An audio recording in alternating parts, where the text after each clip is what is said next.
Ella en verdad estuvo fingiendo tener una conexión con Mono, y lo desechó cuando éste ya no le era útil, puesto que habían derrotado al hombre largo. Además, ella mostró ser bastante sádica.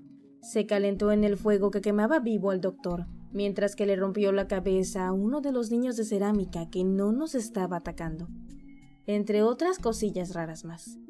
Pero más allá de esto, ¿podría Sid's en verdad ser una sociópata o una psicópata? Bienvenidos al canal de Brilloje.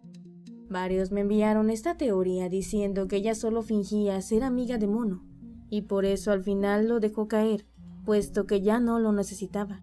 Y las veces en que Mono la rescató, situaciones en las que Sid fingió el afecto, cosa que solamente un psicópata psycho killer haría por su propio beneficio, siendo que ella no tiene empatía por nadie, ni por el niño que la salvó, ni por un hombre que está siendo quemado en vida.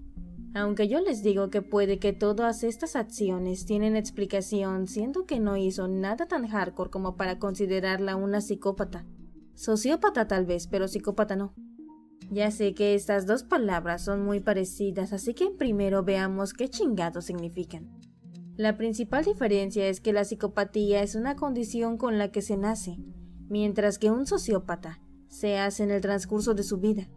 Ambos tienen lo de carecer de empatía y sentimientos como culpa, vergüenza o arrepentimiento. Ojo, esto no quiere decir que no los tengan, sino que no los sienten como la mayoría de nosotros.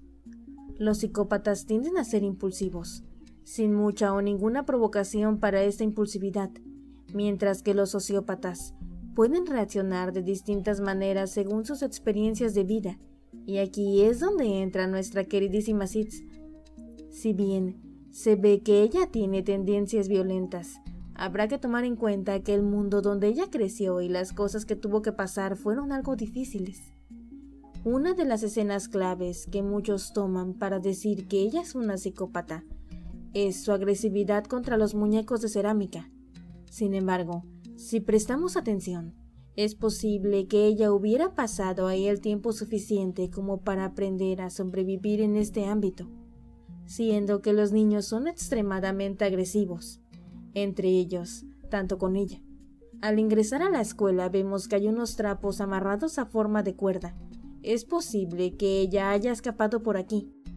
Y digo que fue ella y no otro niño en algún DLC, porque en la escuela se encuentra una foto de Sid, así como una habitación con una silla y cuerdas. Ahí había marcadas en las paredes los días, tal y como vimos en la casa del cazador, así como que ella cuando la atrapan también la atan, por lo que tiene sentido que quien hizo estas marcas fue ella. Ella ataca a los de cerámica para protegerse y protegernos.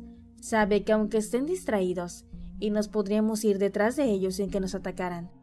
En cuanto se den cuenta de nuestra presencia, nos atacarán en grupo, por lo que no le veo lo malo a que ella reaccione así. Ahora muchos dicen que se avienta de manera agresiva, pero esto es más porque ella no tenía un arma, así que solamente se vale de sus manos y puños. Conociendo todo esto, ya no la vemos de forma tan extraña. Ahora vayamos a la siguiente parte que todos dicen que es la prueba. Es cuando están con el doctor y lo hacen barbacoa. Sid se calienta las manos del fuego que sale. Muchos ven esta escena como falta de empatía, pero habrá que volver a ver el mundo en el que están. Muy probablemente ella se alegra de la muerte de este monstruo. Es un doctor que le está haciendo cosas raras a maniquíes, o mejor dicho, a la gente, ya que los torsos son humanos. Ella pudo haber visto solamente a un loco lastimando a las personas, quitándoles su humanidad por diversión, por lo que al llevarlo al incinerador los está salvando. Aquí muchos dirán que por muy malo nadie se quedaría calentándose en el fuego. Sin embargo, olvidan que el frío es cabrón. Pareciera que este juego se desarrolla en invierno. Ella tiene frío y acaba de pasar por la lluvia. No lleva suéter más que una poca ropa que le cubre, la cual está mojada. Bajo estas condiciones, todos buscaríamos una fuente de calor, sea cual fuera. Viéndolo de este modo, en la escuela también hay fuentes de calor como lo son los botes de basura, así que es posible que haya intentado calentarse en la escuela para sobrevivir, otra acción que está justificada. Esto a menos que hayas visto mi video anterior y pienses que en verdad el doctor no es malo y trataba de salvar a la gente del hombre largo, así que los maniquíes son los sobrevivientes. Pero no me saquen más temas a mitad del video que me desvío. También aquí en el hospital, ella mientras nos espera le estaba rompiendo los dedos a un maniquí. Muchos lo toman como una acción psycho killer, pero no es tanto así. Piénselo, esas madres intentan atacarnos, así que inhabilitarlas es lo mejor.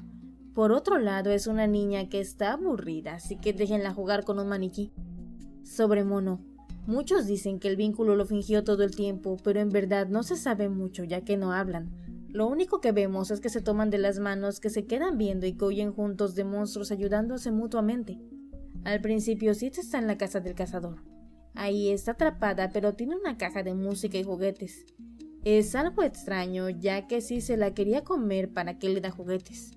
Es posible que solamente estuvieran esperando al barquero, aunque en este punto se podría decir que ella no confía en nadie, motivo por el que huye cuando Mono intenta rescatarla. Ella no entabla contacto con él hasta que lo necesita para huir. Si bien aquí no hay un vínculo, ella reacciona ante la situación. No creo que vaya por ahí confiando en todos en medio de un mundo de monstruos. Además, tú no te le acercarías a alguien que abre a hachazos tu puerta. Para el final se puede decir que ya tienen una amistad, o al menos surge esta de la necesidad. Mono salva a Sid del derrumbe y ella le intenta levantarlo cuando aparece el hombre largo. Aquí se podría decir que el vínculo se rompe, ya que Mono no intenta estirarse para agarrarla y salvarla cuando el hombre largo se la lleva, aunque después iba por ella. Cuando llega, ella ya es un monstruo, sin embargo no ataca a Mono. Ella le pone la caja de música a modo de que ambos estén ahí escuchándola, como si fuera algo que ambos pudieran disfrutar. Una cosa tranquila en medio de un mundo de monstruos. Cuando Mono la rompe es que comienza la persecución. Nosotros como jugadores sabemos que esto es necesario para liberarla, pero ella no lo ve así. Ella ve que tratamos de destruir lo único que aún le da un poco de alivio y consuelo. Cuando la llamamos para poder golpear la caja, literalmente estamos rompiendo este vínculo. Estamos usando su confianza para atacarla por la espalda, por lo que Sid lo vería como una traición. Al final ambos huyen, y Mono debe saltar, como ya he dicho anteriormente. Me parece que reacciona más por reflejo que por querer ayudarlo. A este punto la confianza que nos tenía ya se fue, la rompimos literalmente al romper la caja de música. Por lo que para que no la sigamos lastimando, ella nos deja caer, saliendo una Sid que ya no confía en nadie en el mundo, volviéndose en un monstruo como lo vemos en su sombra. Ahora, tomando en cuenta la teoría de la precuela, en el primer juego ella abraza a los gnomos, pero luego se come uno de estos, lo que muchos ven como un acto de crueldad. Si bien es cierto que al que se come era uno que le ofrecía comida, es posible que ella lo viera como un niño. Recordemos que este fue un niño que fue convertido en gnomo en el DLC, y que todos los gnomos en verdad son niños, por lo que ella pudo haber tenido un flashback y todo esto haberle recordado al niño que la traicionó.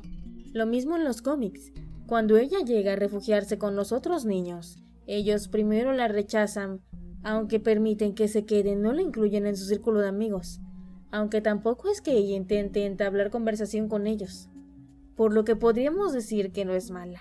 Ella intenta sobrevivir en un mundo que ha deformado su propia forma de ser.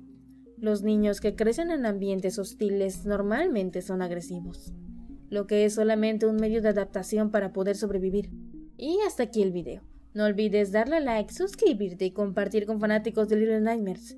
Y si tienes dudas del juego para sacar alguna teoría, déjala en los comentarios. Muchas gracias a los goldenes que se unieron al canal, ya que cada vez hacen que seamos más goldenes. Recuerda que si quieres formar parte de la manada, abajo estará el botón de unirte y en la descripción encontrarás el link. Hasta un próximo video, goldenes.